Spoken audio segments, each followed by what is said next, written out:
Olá a todos vocês, sejam bem-vindos às nossas aulas. Eu sou a professora Sandréia Cascais, professora do componente de Geografia. Então, vamos dar uma olhada qual é a nossa aula hoje. Essa é a nossa aula de número 33 e nós faremos a revisão e a avaliação. Então, vamos lá fazer a nossa revisão.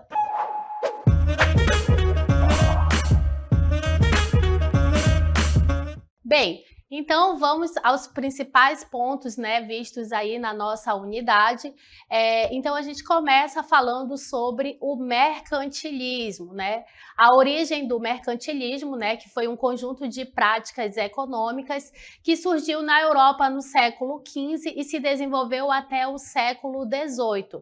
Então o mercantilismo ele surge, nessa transição do feudalismo para o sistema capitalista, com o desenvolvimento da burguesia, onde a gente tem aí, a ascensão da classe dos comerciantes, dos banqueiros e também as monarquias absolutistas, onde aí os reis, as rainhas, os monarcas, eles detinham, centralizavam o poder aí nos estados nacionais. Dentro do mercantilismo, nós tínhamos o Pacto Colonial. O que era o Pacto Colonial? Era um acordo que as metrópoles como Espanha, Portugal, Holanda, foi um acordo que foi imposto por eles às colônias, para que eles tivessem exclusividade aí na comercialização dos produtos. Então, as colônias vendiam seus produtos, para as metrópoles por um preço bem barato e as metrópoles, compravam os produtos das colônias por um preço, as colônias compravam por um preço As colônias compravam por um preço bem mais caro, das metrópoles, e as metrópoles compravam por um preço bem barato os produtos da colônia. Então, esse pacto colonial ele foi imposto lá, pelas metrópoles europeias. E aí, com todo o desenvolvimento do mercantilismo, das atividades do comércio, nós vamos ter aí o desenvolvimento do capitalismo. E o capitalismo ele passou assim por diversas fases econômicas, por diversas fases de desenvolvimento. E aí nós temos a primeira fase do capitalismo, que é o capitalismo comercial. Então, dentro do capitalismo comercial, que é a fase do mercantilismo também, nós temos aí a expansão marítima com as grandes navegações iniciadas no final do século XV, que permitiu aos europeus o contato com territórios que até então desconheciam. Então nós temos essa fase aí, em que o comércio ele passa a se intensificar aí nesse período e as metrópoles elas começam a fazer novas rotas comerciais aí com o intuito de acumular cada vez mais riquezas. Nesse período, as potências econômicas da época, como Portugal, Espanha, Inglaterra, França e os Países Baixos, eles realizaram uma expansão marítima em busca dessas rotas comerciais e o acúmulo de capital lá na Europa. E isso ajudou o quê? A financiar a chamada Revolução Industrial. Então, extensas áreas do mundo elas foram conquistadas por essas potências europeias nessa fase inicial da expansão do sistema capitalista, que é a fase do capitalismo comercial. Então, na fase do capitalismo comercial, o lucro ele estava baseado aí, no comércio de mercadorias. E aí nós temos uma outra fase, que vem na sequência, que é a fase do capitalismo industrial, lá no século XVIII. A Revolução Industrial, ela marca aí a fase do capitalismo industrial, onde a Revolução Industrial ela se inicia lá na Inglaterra, no século XVIII. Então, nós temos aí invenções importantes que surgem nessa época, como a máquina a vapor, movida a carvão mineral, o tear mecânico, que revolucionou a produção têxtil. Então, tudo isso veio contribuir para o aumento da utilização de quê? Da mão de obra assalariada. E aí, o crescimento do número de fábricas e também o crescimento urbano aí, lá principalmente na Inglaterra, que é o berço, da Revolução Industrial. Então, nessa segunda fase do capitalismo, o lucro ele já não estava mais baseado baseado no comércio, como lá na fase do capitalismo comercial, mas sim na produção industrial que estava gerando riquezas aí para as nações. Aí nós temos uma terceira fase do capitalismo, que é o capitalismo financeiro ou capitalismo monopolista, que vai do final do século XIX e início do século XX. Então essa fase do capitalismo financeiro, ela é marcada aí pela fusão, né, pela integração entre o capital industrial e o capital bancário. Então aí nós temos o surgimento das empresas transnacionais, das bolsas de valores, as instituições financeiras, né, que começam aí se desenvolver e a gerar bastante capital. Então essa fase do capitalismo financeiro, ela se consolidou após a Primeira Guerra Mundial, entre 1914 a 1918, quando as empresas associadas a essas instituições financeiras, elas passaram a ter muito mais influência aí dentro da economia. E quais são as bases tecnológicas dessa nova fase? Nós temos aí o motor, a explosão, a hidroeletricidade e o petróleo, que constitui aí a chamada segunda revolução industrial. Isso favoreceu o quê? A concorrência, né, entre as empresas. Então, favoreceu e ao mesmo tempo fez com que muitas empresas elas se unissem aí para fortalecer suas economias e obter cada vez mais lucros. Então as empresas elas buscavam investimentos para aumentar a produção e competitividade, e para conseguir recursos necessários, elas abriram para a venda parte de suas empresas, que são as ações. E aí nós temos a Bolsa de Valores aí como um símbolo do capitalismo financeiro ou monopolista. E aí nós temos a quarta fase do capitalismo financeiro, né? Na literatura a gente já vê o capitalismo informacional aí considerado como quarta fase do capitalismo, do sistema capitalista. Alguns estudiosos, eles consideram o capitalismo informacional apenas como uma fase dentro da fase do capitalismo financeiro. Mas, como eu já disse, a literatura ela já traz aí o capitalismo informacional como uma fase, como a quarta fase do sistema capitalista. Então, ela tem início na segunda metade do século XX e XXI. Então, ela é marcada pelo avanço da globalização, né, que marca aí esse capitalismo informacional, né, do surgimento dos computadores, dos telefones digitais, da inteligência artificial, da robótica e da internet. E aí no campo social vai se destacar o quê? O aumento dos fluxos de informações via internet e a dependência tecnológica, que foram intensificadas pelo uso das redes sociais, que é essa fase atual que nós vivenciamos, né, que a sociedade vivencia, em onde essas redes sociais elas permitem o compartilhamento de informações muito rapidamente. Então, toda essa característica da globalização aí, né, os avanços tecnológicos, ele vem marcar essa fase do capitalismo informacional. E aí também, nesta unidade, nós vimos sobre os transportes, né, no território brasileiro. E aí, falando sobre esses transportes, nós temos os modais de transporte de carga no Brasil. E aí, segundo a Confederação Nacional dos Transportes, a CNT, no ano de 2021, 64,9% dos transportes no Brasil é feito por rodovias, 14,95% por ferrovias, 15,7% pelo transporte aquaviário e 4% por aerovias e dutovias. Então, a escolha por um ou outro, né, meio de transporte, ela vai considerar principalmente o tipo de carga que se deseja transportar, os custos que vai envolver nesse transporte, o acesso à região em que as entregas elas serão realizadas. Então, tudo isso vai envolver, né, os meios de transportes. E aí a gente vai falar um pouco sobre o transporte rodoviário, né? Tratando sobre as rodovias no Brasil. Em 1950, o Brasil ele possuía apenas 968 quilômetros de rodovias federais e estaduais que eram pavimentados, o que corresponde aproximadamente a uma distância percorrida em uma viagem indo e voltando entre a cidade do Rio de Janeiro e a cidade de São Paulo. Então, lá em 1950, eram apenas 968 quilômetros. Para agravar a situação, as poucas rodovias pavimentadas, né, elas se concentravam principalmente nos estados do Rio de Janeiro e de São Paulo.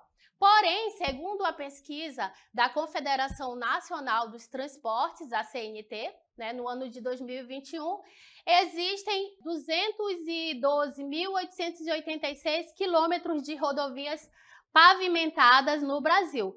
Porém, elas representam apenas 12,4% do total de rodovias do país.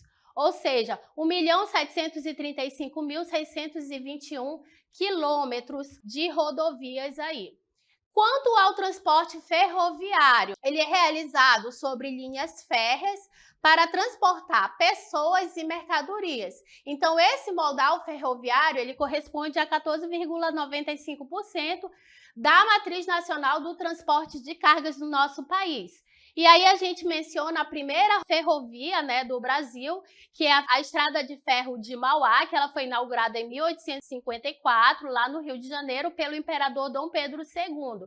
E ela possuía uma extensão de 14,5 quilômetros e foi considerado o primeiro transporte intermodal do Brasil. A concentração dessas rotas ferroviárias, né, dessas linhas férreas, elas se destacam aí nas regiões centro-sul e litorânea do país.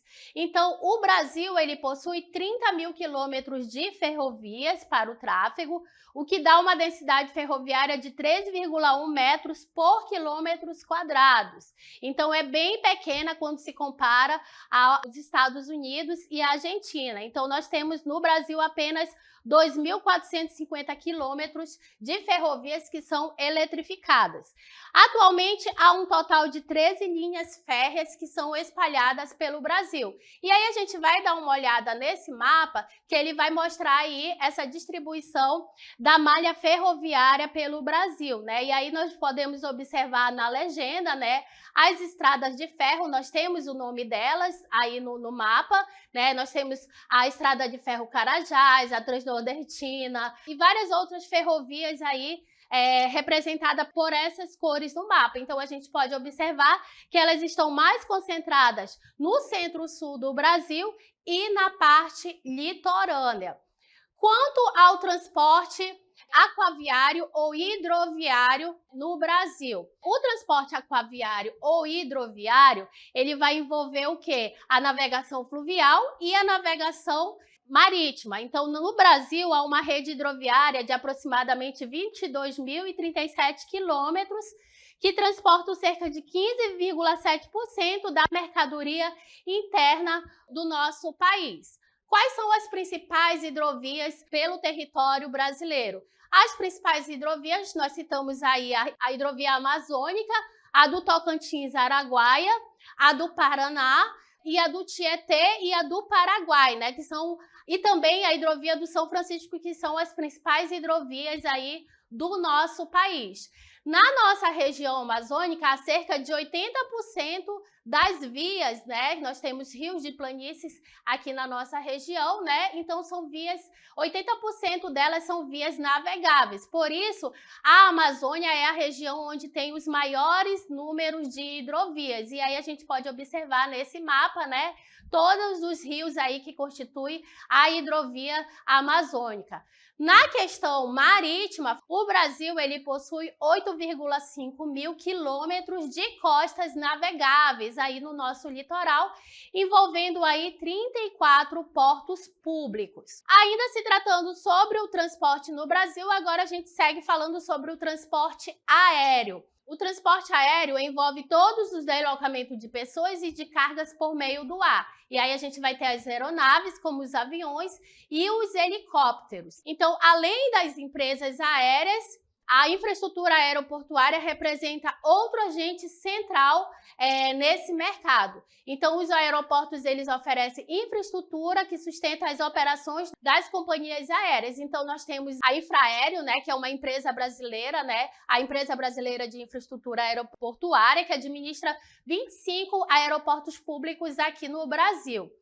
Segundo a Agência Nacional de Aviação Civil, a ANAC, em 2022, o transporte aéreo ele foi responsável por transportar 429 mil toneladas de cargas aéreas no Brasil, o que representou um crescimento de 7% em relação ao ano anterior. Então, as maiores rotas do transporte doméstico de carga via aéreo no Brasil envolvem o quê? O aeroporto de Manaus e o aeroporto de São Paulo. Então, nós temos também o transporte dutoviário, né, que é aquele que ocorre por meio dos dutos e das tubulações. Então, ele é um tipo de transporte que vai aí fazer o transporte de álcool, os derivados do petróleo, o gás, tá? E esse transporte dutoviário, ele tem as suas vantagens e desvantagens, tá? O custo para a implantação dos dutos, ele é alto, mas o investimento, geralmente, ele é compensado com o tempo,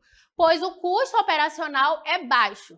Então, é indicado para o transporte de grande quantidade de material a longas distâncias através dessas tubulações aí, através do transporte dutoviário, ok? E aí, a gente mostra aqui a rede de transportes no Amazonas, né? Falando agora sobre a rede de transporte especificamente no estado do Amazonas, a gente pode aí citar que a rede de transporte predominante no estado do Amazonas é o transporte fluvial. Então, nós temos uma densidade de linhas de transporte fluvial entre as cidades que estão situadas nas margens dos rios aqui do nosso Amazonas. Quanto à malha rodoviária, no nosso estado, ela é pouco expressiva, né? As nossas estradas fluviais, elas têm uma importância mais significativa. Nós não temos ferrovias no estado do Amazonas, temos vários aeródromos e vários portos e vias fluviais aí, né? Acompanhando aí, né, todas as nossas hidrovias do estado do Amazonas, né, como eu já falei, as estradas fluviais, as nossas estradas líquidas aqui, elas constituem o principal tipo de transporte utilizado, o transporte fluvial aqui na Amazônia. E agora a gente vai falar um pouco sobre as indústrias, né, e a poluição dos solos. As indústrias, elas são as piores poluidoras do solo. A contaminação, ela acontece através de produtos químicos que são liberados por essas indústrias ao meio ambiente. Esses produtos podem ocorrer na forma líquida ou sólida. Então, as indústrias, elas podem poluir o solo, né? Principalmente quando não tem um tratamento adequado, né? Ela pode, através da produção de chorume, pode aí ajudar a contaminar os solos, os metais pesados e os produtos químicos perigosos também aí, quando eles não são tratados de uma forma correta, pode estar prejudicando o solo. O descarte de embalagens, restos de insumos utilizados na produção e o lançamento de efluentes. Então, tudo isso vai ajudar em quê? Na redução da fertilidade do solo, ajudando a ele a se tornar mais vulnerável ao risco de erosão, o aumento de toxicidade e a perda de nutrientes. E tudo isso pode ser intensificado com o escoamento ou a infiltração da água aí, que vai ajudar na contaminação do solo e também levando todos esses resíduos para os lençóis d'água subterrâneos, né? Ajudando ainda mais aí nos problemas, nos impactos ambientais aí para as populações que precisam do abastecimento de água que vem aí desses lençóis freáticos. Quanto à poluição das águas, como é que as indústrias elas vão aí atuar? As grandes fábricas, elas são as maiores causadoras de poluição, né? Porque elas despejam resíduos tóxicos nos rios. As indústrias que não têm aí a sustentabilidade dentro dos seus projetos de desenvolvimento. As descargas de produtos químicos dessas indústrias são uma das principais causas, né, de poluição das águas, aí, causando a eutrofização da água. E aí nós temos a indústria têxtil como a que mais gera esses efluentes líquidos, né? Essa água aí poluída a partir do resultante, né, da produção aí, das várias etapas de produção gerando esses efluentes. Então, essa água necessária para o processo de confecção nas indústrias têxteis e o beneficiamento do tecido, ele é enorme, né? Então, tudo isso aí pode ajudar, né, a causar danos irreparáveis na água, no solo e até mesmo no meio ambiente como um todo. Então, várias consequências elas podem ser acarretadas aí com contaminação da água industrial. E aí nós temos como consequência as doenças como a cólera, a hepatite A, as diarreias agudas, certo? E aí nós temos, né, um agravamento aí da questão da saúde envolvida aí pela poluição da água. As indústrias também elas podem ajudar na poluição do ar. Todos os dias as indústrias elas lançam toneladas de gases tóxicos, né, como o óxido de enxofre, de nitrogênio, o monóxido de carbono. Esses gases eles ajudam a piorar a qualidade do ar que respiramos e eles também vão ser responsáveis por várias doenças respiratórias. Então, esses poluentes eles são resultado de um dos maiores causadores dos impactos da indústria no meio ambiente, certo? Então, a presença desses poluentes, como o CO2, vai ajudar a provocar o quê? Ajudar na intensificação do aquecimento global, né, em escala local, regional e global. E aí nós temos também as indústrias na poluição sonora, né, como que ela vai contribuir aí. Então, todo o ruído que é provocado pelas máquinas das fábricas, ele vai aí ajudar a desencadear a poluição sonora, prejudicando tanto os moradores próximos a essas indústrias, quanto, né, os próprios funcionários dessa indústria. Então, vamos dar uma olhada aí nesse VT rapidamente para a gente verificar um pouco mais sobre a poluição sonora.